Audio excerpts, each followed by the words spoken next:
Eu já abri, tá ao vivo.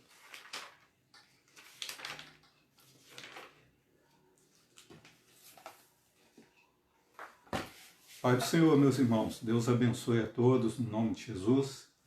Hoje nós estamos numa nova lição da nossa escola bíblica e o tema hoje tem tudo a ver com esse mês de setembro.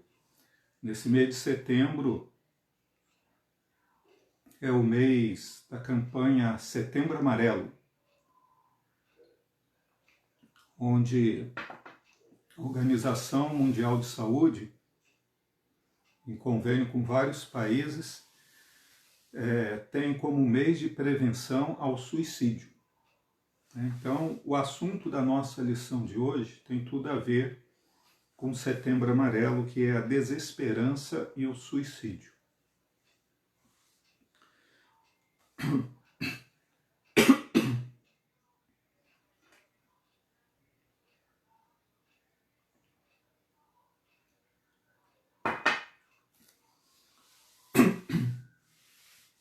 No mês de setembro, então, no mês de setembro, no dia 10 especificamente, é comemorado o Dia Mundial da Prevenção ao Suicídio. Mas durante todo o mês de setembro são feitas campanhas, não só no Brasil, mas em outros países do mundo, a respeito da prevenção do suicídio. Isso é uma questão que deve ser tratada com muita seriedade, muita cautela. Eu fiz umas anotações aqui. A taxa de suicídio no Brasil, no ano passado, 2019, ela aumentou 7% em relação ao ano anterior. Enquanto que o mundo, a média mundial de suicídios no ano passado caiu 9,8%. Então, no mundo caiu quase 10%, no Brasil aumentou 7%. Talvez você conheça mais pessoas que já tentaram suicídio ou famílias que perderam alguém por essa situação. Muito mais recentemente você tem conhecido e ouvido falar isso com mais frequência do que há anos atrás. Então, essa campanha realizada pela CVV, em parceria com a Unicef, visa dar um apoio às pessoas. CVV é o Centro de Valorização para a Vida. Aqui no Brasil eles atuam com um aconselhamento e através de trabalho de voluntários. Nós temos várias outras estatísticas aqui. Segundo a Organização Pan-Americana de Saúde, no ano de 2018, no mundo, houve pouco mais de 800 mil suicídios. No ano 2000, houveram 815 mil suicídios. No ano de 2018, caiu um pouco, para pouco mais de 800 mil, praticamente 800 mil. Mas ainda é muita gente, é quase 4 vezes a população de Presidente Prudente, que tem pouco mais de 200 mil habitantes. O suicídio é a segunda causa de morte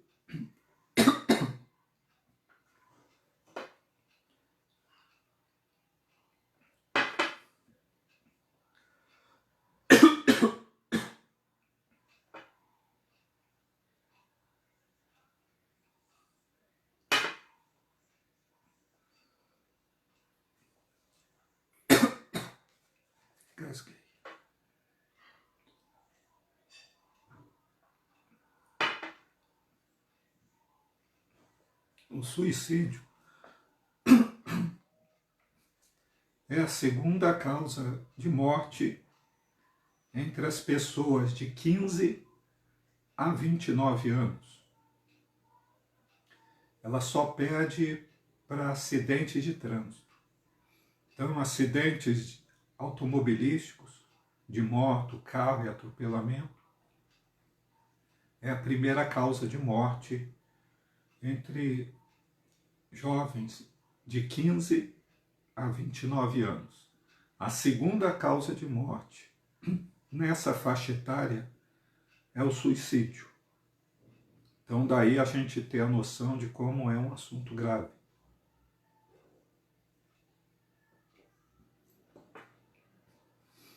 Na faixa etária de 15 a 44 anos, o suicídio é a terceira causa de morte.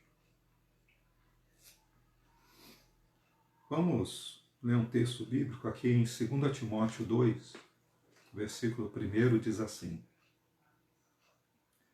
Tu, pois, filho meu, fortifica-te na graça que está em Cristo Jesus. Vamos orar?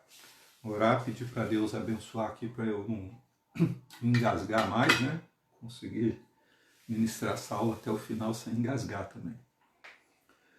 Senhor Deus, obrigado, meu Pai, por este dia, pela viva esperança que temos no Senhor, pelo Teu Espírito Santo que nos encoraja, nos instrui, nos consola, nos guia, que é o selo da nossa salvação.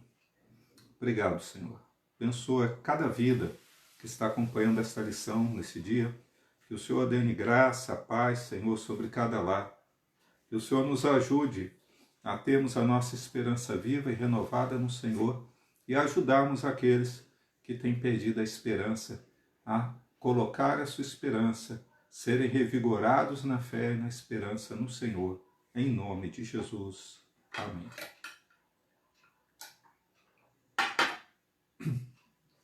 Muito bem.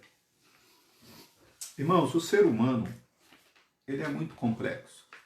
É tão complexo que, à medida que a ciência avança, descobre que ainda há muito que investigar para conhecer o indivíduo na sua plenitude, no seu corpo, na sua mente. O ser humano ainda não conhece plenamente o funcionamento de si mesmo. Embora a medicina ela avançou muito, mas eu me lembro que há pouco mais de um ano a ciência descreveu um órgão novo do corpo humano que ainda não havia sido descrito. Não me lembro agora o nome, mas é um tecido, né, que fica na parte interna do corpo humano, entre uma musculatura, parecido com uma musculatura, um tecido adiposo, mas finalmente a ciência conseguiu entender que aquilo é um órgão e tem uma função que não está totalmente esclarecida, né? Então, assim, até o corpo humano, a ciência ainda está descobrindo muitas coisas a respeito de como funciona o corpo humano. E com relação à mente, nossa, há muito que se entender. Não é fácil saber os porquês de determinadas atitudes que tomamos, não é fácil. Às vezes nós mesmos nos surpreendemos com as nossas próprias atitudes. Mas por que eu agi dessa forma? Né? Todos nós, em algum momento, já parou para pensar, ou então, por que eu não agi daquela outra forma? Algumas das atitudes surpreendem aqueles que pensam que nos conhecem muito bem. Perguntamos então o que leva uma pessoa a um desespero tal que chega a tentar o suicídio.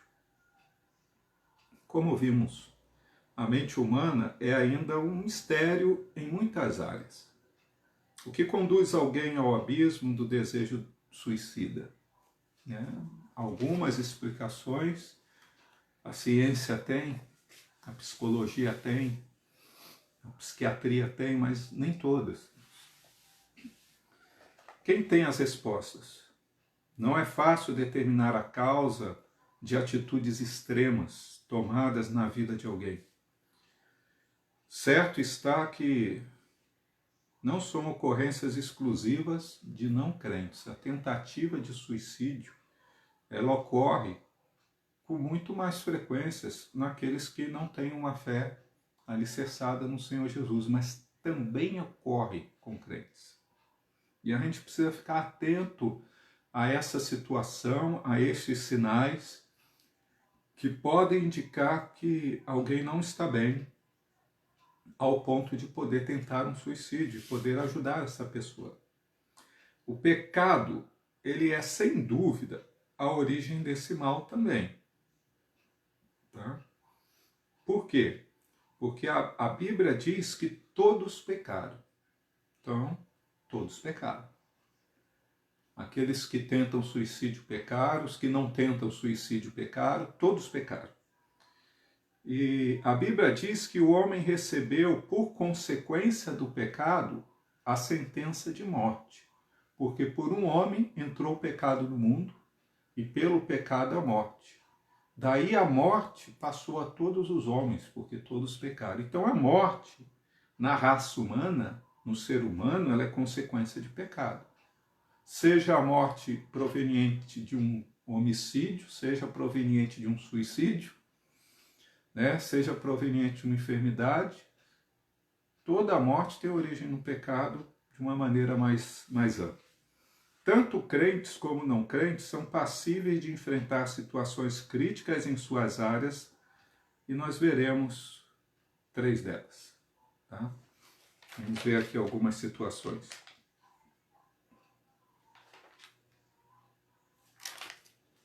Bem, nas páginas das Escrituras nós vemos alguns exemplos.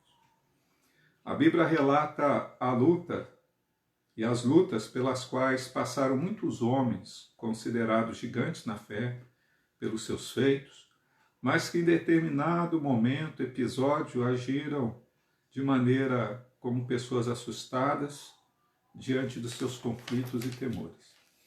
Vamos mencionar 2 personagens bíblicos aqui. Primeiro, Moisés. Moisés não foi qualquer profeta. E a quem Deus falava cara a cara, face a face. Alguém com quem Deus argumentava. Deus ouvia os argumentos de Moisés. Sabe, era impressionante. Deus contemplava a glória, Moisés contemplava a glória de Deus ao ponto do rosto dele brilhar e depois de muitos dias ainda continuar brilhando pelo resplendor da glória de Deus. Esse homem, né, por meio dele, Deus abriu o mar vermelho. A pessoa abriu o mar. Mas Moisés passou momentos muito difíceis. Eu vou citar só um aqui, em Números 11. Versículo 10 ao 15, Números 11, 10. Então Moisés ouviu chorar o povo, por famílias, cada um à porta da sua tenda, e a ira do Senhor grandemente se acendeu e pareceu mal aos olhos de Moisés. Aqui, irmãos, foi um momento em que o povo começou a chorar e a murmurar, e a reclamar que eles não tinham carne para comer. Depois de vários dias no deserto, comendo o maná, eles queriam comer carne. Disse Moisés ao Senhor: por que fizeste mal ao teu servo? E por que não achei favor aos teus olhos, visto que puseste sobre mim a carga de todo este povo? Concebi eu, porventura, todo este povo? Dei-o à luz para que me digas: levai-o no teu colo, como a ama leva a criança que mama, a terra que sob juramento prometi a seus pais? Donde terei eu carne para dar a todo este povo? Pois chora diante de mim, dizendo: dá-nos carne para que possamos comer.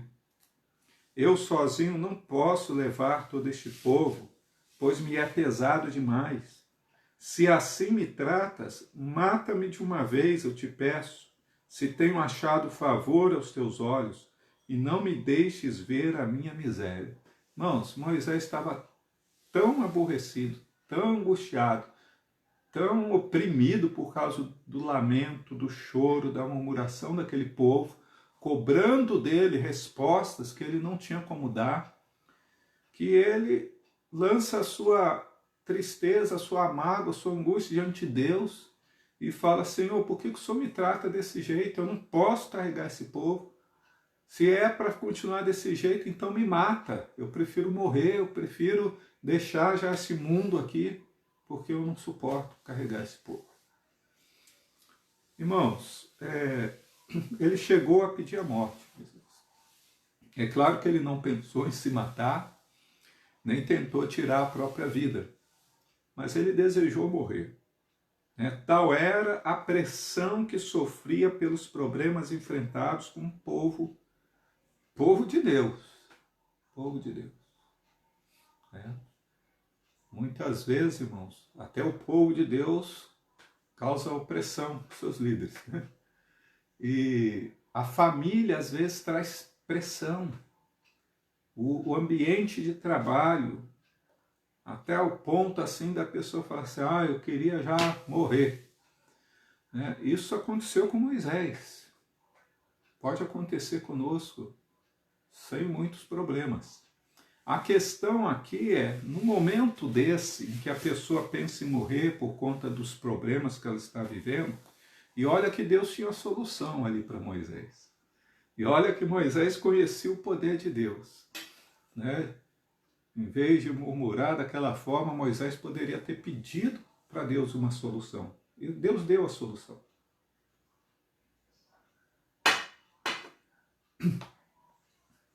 Mas às vezes, irmãos, a pressão é tão grande que o nosso emocional se abala. Isso pode acontecer com qualquer um. Aconteceu com Elias, um dos profetas assim que operou mais sinais e prodígios depois de Moisés. Lá em 1 Reis, capítulo 18, versículo 20, encontramos o profeta Elias desafiando os profetas de Baal. Ali Elias estava assim com tanta fé, tanta confiança em Deus. Ele estava tão seguro de si, da sua fé, que ele chegou a zombar, a fazer piadinha com os profetas de Baal. E ele falava aos profetas, chama mais alto, clama mais alto ao Deus de vocês, porque pode ser que ele esteja dormindo ou tenha saído de férias. Então, ele estava assim, tirando sarro da cara daqueles profetas lá. Então, depois que aquele povo clamou metade do dia para que Baal mandasse fogo sobre o holocausto e nada aconteceu, Elias então constrói um altar de pedras, coloca a carne do sacrifício em cima, e ele tinha tanta certeza que Deus ia responder com fogo, que ele manda o povo molhar o altar e fez uma valeta em volta, até que a valeta encheu de água, transbordou, e quando estava tudo encharcado, a lenha bem encharcada, ele ora e fala, Senhor, responde agora a minha oração para que esse povo veja que há Deus em Israel. E então Deus mandou fogo do céu que consumiu a lenha, o holocausto, e até as pedras foram consumidas. Então assim, logo em seguida ele ora e Deus manda a chuva, depois de 3 anos e meio sem chover. O homem estava assim numa ousadia tremenda. Elias, porém, então, ele clama, Deus responde com fogo, e então o povo de Deus, por ordem de Elias, mata os profetas de Baal. E a rainha Jezabel, que tinha constituído os sacerdotes de Baal ali, quando ficou sabendo, enviou um mensageiro a Elias e falou que iria matá-lo. A Bíblia diz que Elias sentiu essa ameaça da rainha e deu uma balada, ele desanimou. A Bíblia diz que depois disso ele saiu de Israel e caminhou até encontrar um pé de zimbro, deitou embaixo da sombra, e ali ele pediu a morte. Ele disse, Senhor, eu não sou melhor que os meus pais já partiram, me leva também, não quero viver mais. Então Deus manda um anjo animar Elias, levanta Elias, não é aqui seu descanso, ainda tem muito que você fazer. Elias caminha mais um pouco, acha uma caverna, entra na caverna, fica lá. Ainda com aquele desejo de morrer. E ele não tentou suicídio. Aqui não foram tentativas de suicídio, mas foram um desânimo, um abatimento, uma falta de esperança e uma vontade de morrer, que abateu grandes homens de Deus. uma coisa assim que é comum a esses dois homens de Deus aqui. Tanto Moisés como Elias, eles sentiram-se muito sozinhos naqueles momentos ali que foi citado.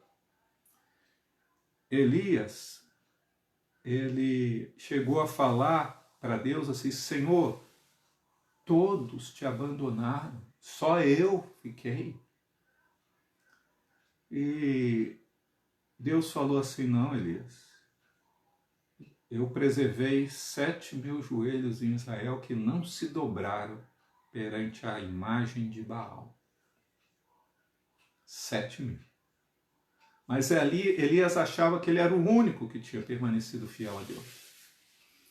Isso nos mostra que ele não tinha relacionamento, ele não tinha amizade com nenhum servo de Deus naquele momento da vida dele. Ele não conhecia ninguém que tinha permanecido fiel a Deus. Ele achava que ele era o último que tinha permanecido fiel a Deus em Israel. E Deus falou: não, Elias, tem mais 7.000 aqui. Fora o povo de Judá, que ainda adorava o Senhor. Aqui o reino de Israel estava dividido. Mas em Israel mesmo tinham 7.000 joelhos que não se dobraram diante da imagem de Baal. Mas Elias achava que ele estava sozinho. A solidão é um grande problema. E Moisés, irmão, ele também estava sentindo o peso da solidão. A solidão no meio da multidão. Porque ninguém entendia Moisés. Ninguém dava apoio para Moisés. Com raríssimas exceções ali, a gente via Josué, alguém mais próximo de Moisés. Mas nem mesmo seus irmãos, nem mesmo Arão, que depois de ouvir a orientação de Deus, não farás para ti imagem de escultura, Arão faz um bezerro de ouro e leva o povo para a idolatria. Nem com Arão Moisés podia contar em todos os momentos, nem com Miriam, porque Miriam começou um bochicho no meio do povo, dizendo: por que só Moisés é o líder? Nós também somos irmãos dele, somos mais velhos que ele. A Miriam era mais velha, depois o Arão, depois o Moisés. E isso pareceu mal aos olhos do Senhor e Deus feriu Miriam de lepra por causa disso. Depois Moisés orou, intercedeu por ela e o Senhor a curou. Mas assim, ele não tinha apoio de ninguém, a população a todo momento murmurando contra ele, querendo apedrejar ele, falando mal dele. A própria família ali, que era o irmão, a irmã, ele não podia contar sempre com eles, porque volta e meia eles pisavam na bola também com ele. Então, assim, a solidão do ministério fez com que aquele homem, que é o exemplo para nós, em algum momento ele chegou: Senhor, se for assim, me mata, porque eu não estou suportando. Da mesma forma, Elias, eles se sentiram sozinhos. A Bíblia diz: não é bom que o homem esteja só. 3 princípios aqui. Quando temos um peso além do que podemos suportar, dependendo de como reagimos a isso, pode ser que desejemos a morte. Esse sentimento pode surgir. E em caso de doenças graves, por exemplo, há pessoas que se desinteressam da vida e não lutam pelo tratamento médico. Eu não vou lutar por isso. Há pessoas cujo fardo da solidão é insuportável, desestabilizando-as emocionalmente e levando-as a um desejo de morte. A ênfase do Novo Testamento da mutualidade, sermos recíprocos uns para com os outros no amor, no trato, no cuidado, reside no fato de que temos um limite para enfrentar nossos conflitos sozinhos. É na comunidade cristã que encontramos apoio para enfrentarmos a maioria dos nossos problemas. Tem problemas, irmãos, que a gente consegue resolver sozinho, mas tem um limite para isso. A gente precisa de ajuda uns dos outros, da família de sangue, da família da fé que é a igreja. Nós precisamos nos apoiar. Daí a importância de um discipulado, que a gente sempre fala, ter alguém como seu discipulador, sua discipuladora, isso é muito importante. Irmãos, A Bíblia, sobre suicídio, ela não tem um texto que aborda exatamente situações a respeito de suicídio, embora ela relate alguns. Por exemplo, nós temos o relato de Aitofel, que foi conselheiro do rei Davi durante muitos anos, e o conselho de Aitofel ele não era questionado. O rei sempre acatou o conselho dele, porque ele era uma pessoa muito sábia. Mas, num determinado momento, Aitofel se aliou com Absalão para dar um golpe de Estado e tirar o reino de Davi e passar para Absalão. E Davi então enviou o amigo dele, Uzai, o hitita, e falou: fica com Absalão, passa para o lado dele e tenta transtornar o conselho de Aitofel, porque senão Absalão vai ser muito bem sucedido no reino e vai conseguir derrotar a mim e os meus homens. Então Aitofel deu um conselho para Absalão quando Davi fugia de Jerusalém, porque Absalão pediu: Aitofel, o que você aconselha? E Aitofel aconselhou assim, assim, assim. E o rei e os demais conselheiros falaram: esse é um bom conselho de Aitofel, vamos fazer assim. Mas Uzai, que era amigo de Davi, agindo com astúcia, ele disse ao rei: não é bom o conselho que Aitofel deu. Por causa disso, eu aconselho que vocês façam assim, assim. E o Absalão acatou o conselho de Uzai. Isso veio de Deus já. E Absalão falou: melhor é o conselho de Uzai do que o de Aitofel. O Aitofel ficou quietinho, foi para a casa dele, colocou as coisas dele em ordem e se enforcou. Né? Então ele não suportou o constrangimento de ter um conselho dele recusado pelo rei. Tamanha a vaidade, a presunção e o orgulho desse homem. Tirou a própria vida por conta disso. A Bíblia relata também, por exemplo, o suicídio de Judas, que depois de ter traído Jesus, traído sangue inocente, ele lamentou, ele corroeu sem remorso e se matou. A Bíblia fala aqui, em 1 Coríntios 3, versículo 16 e 17, diz assim: não sabeis que sois santuário de Deus e que o Espírito de Deus habita em vós?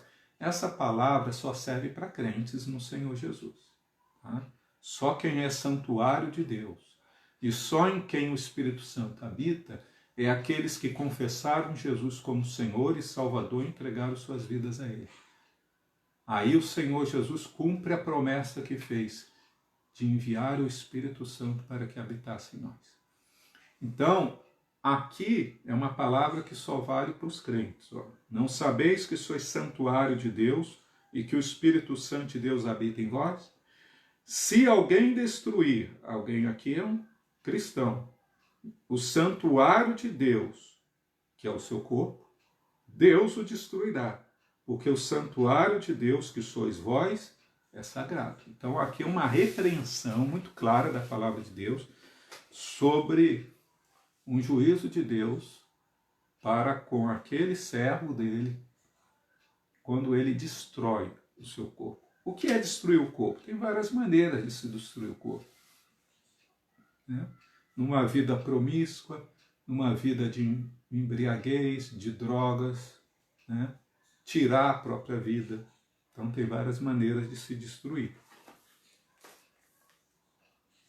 Agora vamos ver aqui algumas causas de suicídio. Por que pessoas se matam? Não, tem muitas causas. São muitas. Eu vou citar aqui algumas. Por exemplo, algumas pessoas tiram a vida por conta da solidão extrema. Elas não aguentam muitas vezes a solidão, não sabem lidar com isso e acabam se matando. Isso é um motivo. Tem pessoas que tentam o suicídio para chamar a atenção, por incrível que pareça. Né? Algumas pessoas tentam suicídio porque elas querem chamar a atenção para um problema que elas estão sentindo na alma e elas não conseguem expressar isso. E aí a maneira como elas acham que elas conseguem chamar a atenção para si de um problema que ela está enfrentando, eu vou tentar tirar minha vida, que aí as pessoas vão prestar atenção em mim no problema que eu estou passando. Né? Porque ela não consegue verbalizar, ela não consegue expressar direito. Pessoas tentam se matar quando perdem alguém muito próximo e quer se reunir a ele, fala, eu vou morrer também.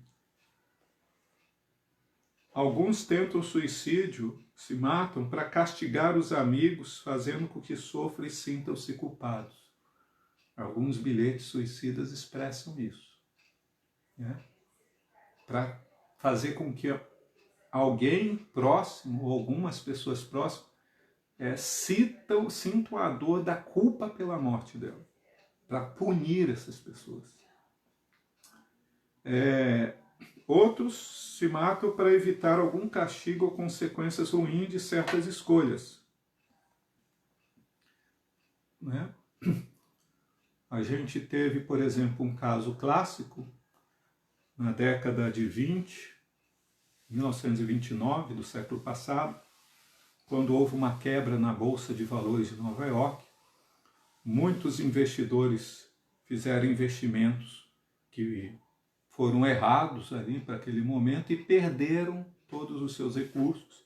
E para não arcar com as consequências de uma vida de miséria, de pobreza, porque eram ricos, de repente ficaram pobres, se mataram. Porque não queriam arcar com essa responsabilidade de ter que mudar o seu estilo de vida ou começar tudo de novo, preferiram se matar. Algumas pessoas cometem suicídio ou tentam suicídio para punir-se por algo que trouxe um sentimento de culpa. É o caso de Judas, que nós já citamos. Outros porque não quer ser um peso para os outros. Né? Às vezes a pessoa que está viciada na droga ou no álcool, em algum momento ela pensa assim, eu estou sendo um peso para a minha família, eu não quero mais ser um peso para eles. E esse é um pensamento que às vezes motiva um suicídio, uma tentativa de suicídio. Evitar o sofrimento e outros efeitos de alguma doença terrível. É o caso de eutanásia. A pessoa está acometida de uma doença incurável e ela, muitas vezes, tem países que autorizam a eutanásia, porque ela não quer passar pelo tratamento. Às vezes é o desejo de se tornar um mártir. Na Segunda Guerra Mundial tínhamos os kamikazes, que eram pilotos japoneses que voavam com seus aviões e atingiam com seus aviões os inimigos e se matavam.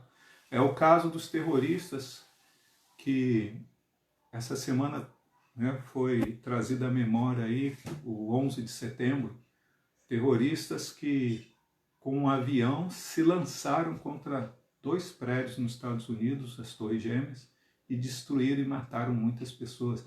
Eles foram suicidas. Mas homens-bombas hoje em dia ainda tem, em muitos países do Oriente, na Ásia também. O pensamento deles é que eles são mártires, estão morrendo por uma causa. Outros tentam suicídio para fugir de problemas e situações que parecem irremediáveis. Um desemprego, uma dívida, uma sentença de prisão, uma humilhação pública, como foi o Aitofel, ele se sentiu humilhado, um fracasso nos negócios, um divórcio. Então, irmãos, motivos para suicídio são diversos, depende de cada pessoa, como ela lida com os problemas. O estresse, a pressão, frustração, ansiedade, medo, angústia, depressão. Depressão é um motivo, é algo que desencadeia muitas vezes uma tentativa de suicídio. Com certeza traz pensamento de morte, mas nem sempre leva a tentativa de suicídio. Outros transtornos emocionais e mentais, isso aqui é importante. Existem transtornos mentais, doenças mentais que podem levar uma pessoa a se matar. Por exemplo, a alucinação. Às vezes a pessoa ela sofre de uma esquizofrenia e ela tem a alucinação de que ela pode voar. Ela vai subir em cima de um prédio lá e vai pular, pode pular, se matar. Mas na verdade, ela estava querendo voar. Transtornos mentais pode levar pessoas ao suicídio. Estar sob efeito de drogas, álcool. A maioria das pessoas que pula de um viaduto está sob efeito de alguma substância, ou droga ou álcool. Vários outros motivos aqui, alguns para a gente refletir. Então o suicídio, ele não é o problema em si, ele é normalmente a causa de um outro problema. Na comunidade dos santos, na igreja, pode prevalecer em nosso meio equivocadamente a ideia de que a igreja é um lugar de pessoas absolutamente saudáveis, tanto física quanto espiritualmente. Evidentemente, há entre nós pessoas emocionalmente fragilizadas, há bastante. O mundo evangélico tem sido bombardeado por uma mensagem triunfalista, que coloca o crente, a igreja, acima do bem e do mal. Não podemos negar que a igreja é triunfante, ela é. O apóstolo Paulo ele afirmou, graças, porém, a Deus, que em Cristo sempre nos conduz em triunfo e por meio de nós manifesta em todo lugar a fragrância do seu conhecimento, segundo os Coríntios 2,14. Jesus fez também essa declaração. Lá em Mateus 16,18 ele disse, mas também eu te digo que tu és Pedro, e sobre esta pedra edificarei a minha igreja, e as portas do inferno não prevalecerão contra ela. Portas do inferno não prevalecem, a igreja avança e o inferno não consegue impedir. Isso quer dizer que nada, nem ninguém, seja humano ou não, pode deter a caminhada ou o avanço da igreja. A vitória da igreja é certa, embora não seja completamente completada ainda nesta terra, né? A vitória completa vai ser na volta de Cristo. No mundo vocês vão sofrer, tereis aflições, diz o Senhor, mas tenham bom ânimo, eu venci o mundo. Irmãos, o fato de sermos vencedores em Cristo não quer dizer que não nos ferimos. Um exército que entra em batalha com outro exército de outro reino, aí, mesmo o exército vencedor, os soldados se ferem na batalha, são feridos na batalha. Né? Às vezes há baixas no exército vencedor também. Então, a igreja é triunfante. A igreja do Senhor, ela vence todas as batalhas em que ela entra. Mas a batalha é ferrenha. O inimigo é ardiloso. Né? Muitas vezes nos ferimos nas batalhas, emocionalmente, espiritualmente. Então é necessário nós entendermos que há um tempo para nós renovarmos as nossas forças, nos curarmos no Senhor. Entretanto, a igreja também é lugar onde pessoas que padecem de doenças na alma, causadas pelos mais diversos conflitos, né, são tratadas. A igreja é um hospital. Jesus disse, eu não vim para os sãos. Os sãos não precisam de médico. Jesus se colocou ali como médico, para tratar e curar a nossa alma. Albert Frazee, teólogo e psicólogo, no seu livro Cuidando do Ser, ele registra alguns dados estatísticos e ele diz que uma em cada 3 pessoas terá pelo menos um episódio de um transtorno mental durante a vida dela. Transtorno mental pode ser uma depressão, né? Pode ser um surto esquizofrênico, pode ser qualquer outro tipo de situação. Ele diz que uma em cada 3, um dado estatístico que ele apresenta no livro, vai ter algum tipo de transtorno mental no curso da vida dela. Né? Que Deus nos livre que não sejamos nós. Né? Mas a gente precisa entender a estar atento àqueles que estão à nossa volta. Não podemos justificar pecados, tá? Classificando como doença, mas transtornos mentais, problemas de ansiedade, que leva à depressão, problemas de esquizofrenia, né? Esses tipos de quadros mentais pode levar uma pessoa ao suicídio. A gente não pode justificar pecado falando que tudo é doença. Né? Ele fez isso porque é doente, fez aquilo que é doente, então a doença anula o pecado. Não, de maneira nenhuma. A doença nunca justificou pecado, nunca anulou pecado. Tá? Pecado é pecado, doença é doença. Deus tem a cura para os dois. Deus tem o perdão e Ele pode trazer a cura. Tá?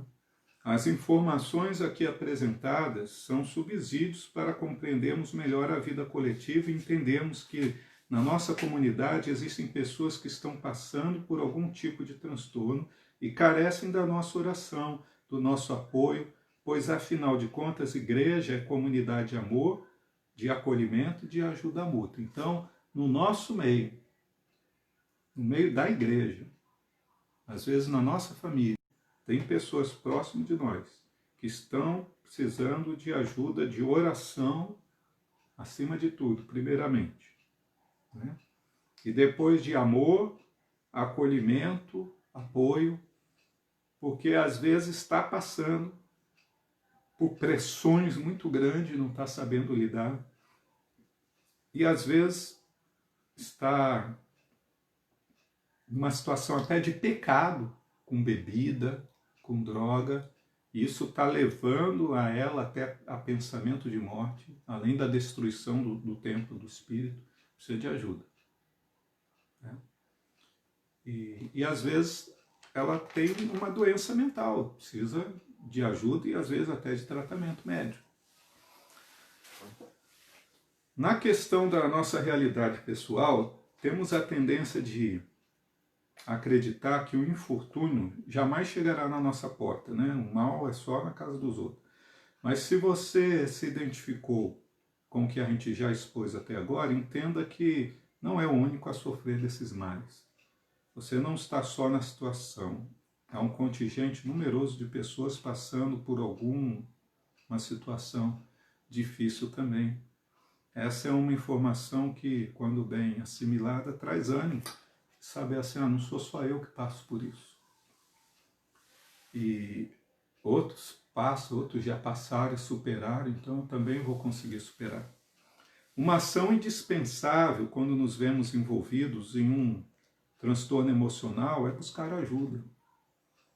Se eu perceber que eu não estou bem emocionalmente, sabe, eu tô com uma tristeza além da conta, né? Eu estou com uma angústia que não passa, eu estou desorientado e não sei o que fazer. Eu estou irritado e estou dando coice em todo mundo. Eu tenho que parar e entender, eu preciso de ajuda, porque isso não é normal. Torna-se então imprescindível a necessidade de auxílio, às vezes de tratamento, com um psicólogo, até com um psiquiatra, às vezes precisa de tratamento. Um aconselhamento pastoral pode ajudar. Pode ajudar a esclarecer a situação. O conselheiro, de acordo com o quadro apresentado, pode sugerir um plano de ajuda. Há casos em que a pessoa vai precisar de um acompanhamento espiritual intensivo por parte do pastor ou de algum discipulador ou discipuladora. Né? Está ali toda semana acompanhando, orando. Né? Há outros que, além do acompanhamento espiritual, vai necessitar de um acompanhamento com um psicólogo, um psiquiatra, conforme a situação. Agora, o que o conselheiro vai fazer? Seja ele um líder de célula, seja ele um pastor, um discipulador. O conselheiro, ele vai ajudar a pessoa a enxergar a saída. Esse é o papel. Esse é o papel do psicólogo. É ajudar a identificar o problema e enxergar uma saída. A pessoa precisa enxergar a saída. Não adianta você falar, olha, tem uma saída, a saída está livre. Se ela não enxergar, não resolve. Ela precisa enxergar a saída. E o conselheiro vai ajudá-la a enxergar. Nós, como conselheiros cristãos, vamos ajudá-la na palavra de Deus. Como cristãos, temos que confiar a Deus o nosso caminho. Entrega o teu caminho ao Senhor, confia nele e o mais ele fará. Quando você estiver passando por situações difíceis, lembra-se desse Salmo 37, versículo 5. Entrega o teu caminho ao Senhor, confia nele e o mais ele fará. Nós temos que lançar sobre ele toda a nossa ansiedade, sabendo que ele cuida de nós. 1 Pedro 5,7. E fazer conhecida diante dele os nossos anseios mediante as petições, orações e súplica. Filipenses 4,6. Então, eu confio em Deus, eu coloco minha ansiedade em Deus e eu derramo meu coração na presença de Deus, coração com súplica. O cultivo de virtudes espirituais e a dependência de Deus nos leva a entender que Ele mesmo age, né? Ou seja, ser perseverante na oração, né? na palavra, nos cultos. Isso vai nos ajudar a entender que Deus age, quando necessário, através de seres humanos, para cumprir nossas necessidades, suprir nossas necessidades, sejam elas físicas, sejam elas psíquicas. Eu quero concluir dizendo o seguinte: há uma questão pertinente que preocupa muitos crentes. Uma pessoa pede a salvação porque se suicida? Essa é uma pergunta. Há inúmeros fatores, irmão, que podem levar uma pessoa a perder a lucidez, o desejo de viver e o sentido da vida e querer morrer e tentar um suicídio por conta disso. A palavra de Deus não esclarece diretamente a respeito do suicídio. Portanto, fixemos no fato de que, seja qual for o problema que estejamos enfrentando, o nosso Deus não nos desampara e nunca nos desamparará. A Bíblia ela cita aquele texto de 1 Coríntios 3,17 para os crentes, que você é templo, é santuário do Espírito Santo. Tá? Então, se você destruir o santuário de Deus, Deus o destruirá. Isso é uma ação deliberada. Existem situações, irmãos, que fogem à nossa compreensão. Por exemplo, a pessoa está sofrendo momentaneamente um transtorno mental. Se você for olhar nos hospitais psiquiátricos, todas as janelas têm grades. Por quê? Não só para o interno não fugir, mas principalmente se for a partir do primeiro andar em diante, para que ele não se mate, porque ele não tem muita noção. Às vezes ele acha que pode pular de lá, e se ele pular ele vai morrer, ele se matou. Mas um transtorno. Às vezes a pessoa ela acaba, por conta de uma situação de desespero, a gente viu isso no incêndio do prédio Joelma, há muitos anos atrás, e outros prédios, que as pessoas elas não aguentaram ali ficar esperando se viria ou não algum socorro, e o prédio pegando fogo, subiram ao terraço e se jogavam. Né? Então, nós não temos propriedade para falar que esse tipo de pessoa perdeu a salvação, de maneira nenhuma. Deus, que sonda os corações, ele sabe o que levou essa pessoa. Agora, como nós vimos há pouco tempo, o Aitofel, ele se matou porque ele não suportou a humilhação pública de ter um conselho negado. Irmãos, soberba. E soberba é pecado. Ele foi para o inferno por soberba, né? Por deslealdade para com o rei, uma pessoa desleal. Se matando ou sendo morto, iria para o inferno. Judas traiu o Filho de Deus. Tendo se matado ou tendo ficado e morrido de velho, né, na situação em que estava, iria para o inferno do mesmo jeito. Aquelas pessoas que são pegas em atos de corrupção, presidentes, líderes de empresas multinacionais, né, líderes governamentais, e no Japão, na Ásia, eles sentem-se tão envergonhados de serem presos por causa disso que eles se matam, muitos deles. Aqui no Brasil, infelizmente, os políticos corruptos não têm essa vergonha, né? Mas, se matando ou morrendo de velho, iria para o inferno porque é ladrão, porque é corrupto. Então, na verdade, o que leva essa pessoa a se matar, normalmente é um pecado anterior, né? Essa situação de pecado já é motivo para a pessoa ser condenada, independentemente dela se matar ou não. O problema dela se matar, ela anulou qualquer possibilidade de cura, de restauração, de perdão, de salvação para ela, porque findou ali, né? E ela deu fim à existência terrena dela, indo direto para o momento em que será julgada por Deus, carregando pecados não tratados. Agora, aquelas pessoas que estavam ali com algum problema mental, irmãos, só Deus para saber, né? Ela não estava em pecado, ela estava doente. E não sabendo lidar com a doença, acabou tirando a própria vida. Irmãos, só Deus. Se ela não tinha o pecado, é Deus que vai julgar, é Deus que sabe a intenção. Não podemos afirmar que essa pessoa perdeu a salvação por causa disso. Nas outras circunstâncias, aqui que eu citei algumas, sim, a gente pode afirmar que os suicidas nessas condições aqui realmente perderam a salvação, já estavam condenados porque estavam na prática de pecado e deram fim à vida, eliminando qualquer possibilidade de um arrependimento, de um perdão.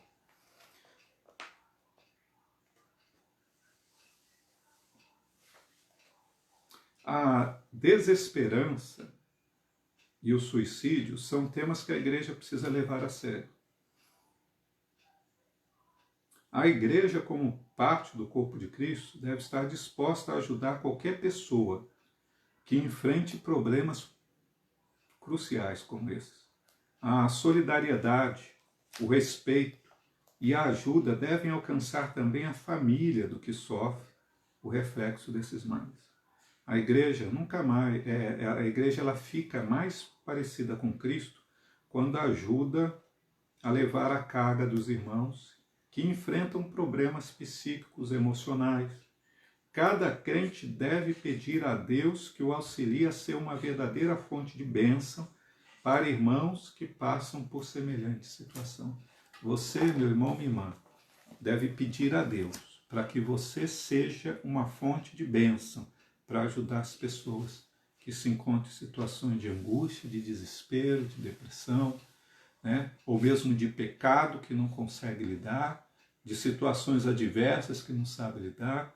Que o Senhor te dê graça e sabedoria para ser um intercessor, uma intercessora e um auxiliador, né? Um conselheiro. Que Deus abençoe grandemente a sua vida.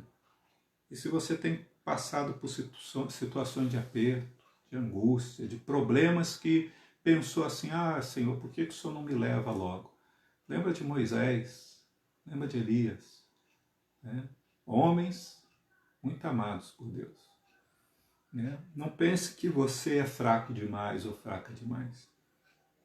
Às vezes as situações, elas vêm num volume tão grande que a gente não consegue lidar. O que nós precisamos fazer então? Nós precisamos entregar esses problemas ao Senhor. Entrega de todo o coração.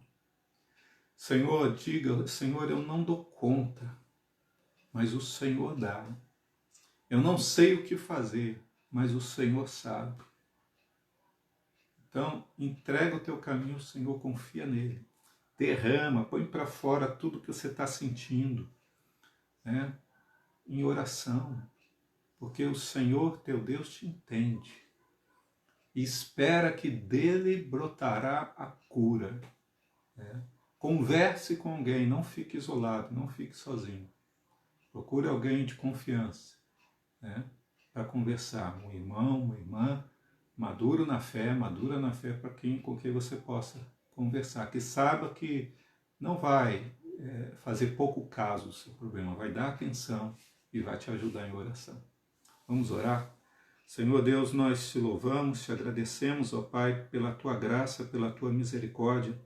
E eu peço, Senhor, que o Senhor traga cura aos desesperançados, que o Senhor traga um renovo de força aos que estão abatidos, no meio da tua igreja, no meio da igreja evangélica de Presidente Prudente, em cada casa, em cada vida que tem assistido esta lição. Meu Deus, nas nossas famílias, traz, Senhor, um vigor, traz cura ao ferido da alma, traz, Senhor, saúde ao que está, Senhor, enfermo na sua alma. Meu Deus, traz um renovo àquele que está abatido. Meu Deus, abre os olhos do nosso entendimento, para que deixemos de olhar, Senhor, para os problemas achando que eles são insuperáveis e passemos a olhar para o Senhor acima dos problemas. Em nome de Jesus, nós te pedimos, Senhor, concede graça a mim e a toda a tua igreja, Senhor, para que possamos ser usados por ti, pelo teu Espírito Santo, para orar e aconselhar aqueles que têm passado por lutas e desesperança. Que o Senhor renova a esperança e acrescente salvação, em nome de Jesus. Amém? Eu lembrei agora, enquanto eu estava orando, de uma ilustração para nós encerrarmos. Certa vez, um menino, uma criança pequenininha, perguntou para o pai assim: pai, qual o tamanho de Deus? E o pai ficou pensando e não soube responder. O filho tinha uns 5 aninhos, qual era o tamanho de Deus. Enquanto ele estava pensando, olhando para o céu, ele viu um avião bem longe, pequenininho, cruzando o céu. E aí o Espírito Santo deu um discernimento para ele. Ele falou: filho, você está vendo aquele avião lá no céu? Ele disse: estou, pai. Ele é grande ou é pequeno? Aí o menino falou: é pequenininho, pai, parece um mosquitinho, pequenininho. Então. E aí, o aeroporto era perto da casa deles. Ele falou: vamos ali no aeroporto. E ele levou o filho no aeroporto e tinha um avião bem grande, parado na pista. Ele pediu para ir lá perto, deixar, ele levou o filho perto e falou: filho, que tamanho que é esse avião? Ele é grande ou pequeno? Ele falou: é grandão, pai, é muito grande. Ele falou: então, Deus é assim. Quando a gente está longe de Deus, Deus parece pequenininho. Mas quando a gente está perto de Deus, Deus parece muito grande. Então nós temos que estar sempre perto e cada vez mais perto de Deus. Então seus problemas parecerão muito pequenos. Deus abençoe a sua vida, em nome de Jesus.